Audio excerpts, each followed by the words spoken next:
City of Angels. It's a story that's told on two levels, basically. Takes place in the late 40s in Hollywood, sort of the golden age, where a book writer has written a novel and it's being turned into a screenplay. And he's brought out to LA to write the screenplay. So the story is about him writing this screenplay. Well, the screenplay happens to be a very detective novel, which will sort of lend itself to a film noir kind of style. So he's writing this detective novel. Well, the clever thing about the show is that it exists on two levels.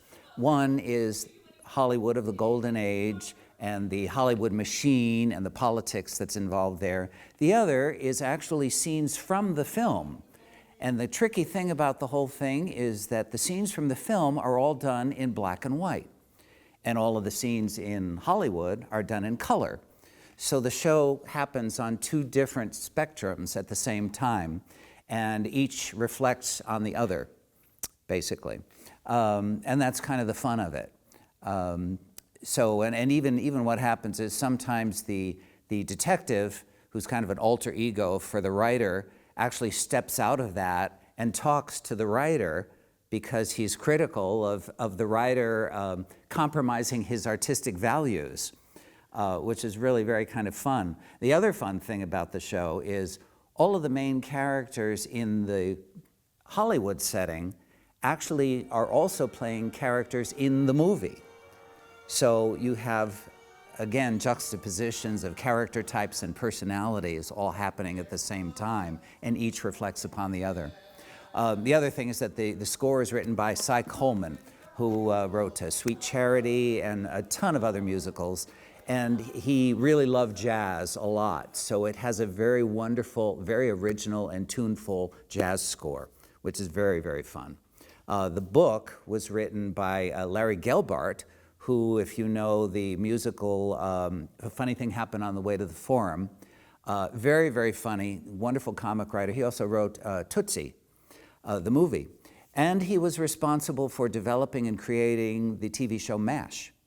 So we have a very clever, very witty script. And that's what's so much fun about the show. It's really delightful. And it's kind of like a movie because it has many scenes, more scenes than a regular musical would have, and they're all very kind of movie length. They're all very short, and the show ebbs and flows on a cinematic level very quickly. So it's a lot of fun. Well, our main set, which we're kind of seated on now, and there are pieces of it all around, a lot of it is done in grays and blacks and things like that, and then we use color, basically, lighting, to create the cooler look of the black and white and gray, and then warmer, more California colors for the Hollywood scenes. The other things, we're making huge use of projections in the show to do settings as well. And since it's all about film, what better way to do it? It's all treated in a sense of reality, but they're two very different realities. So when we're in the film, we tend to heighten the style a little more.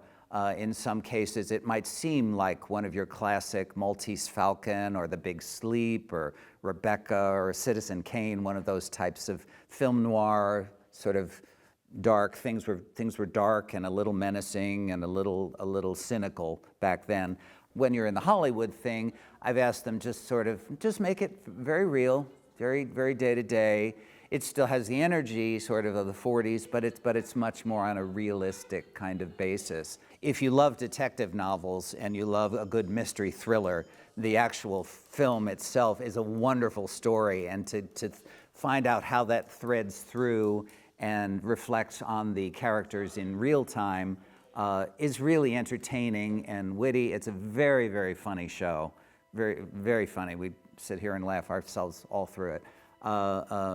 So it's just hugely entertaining, yeah.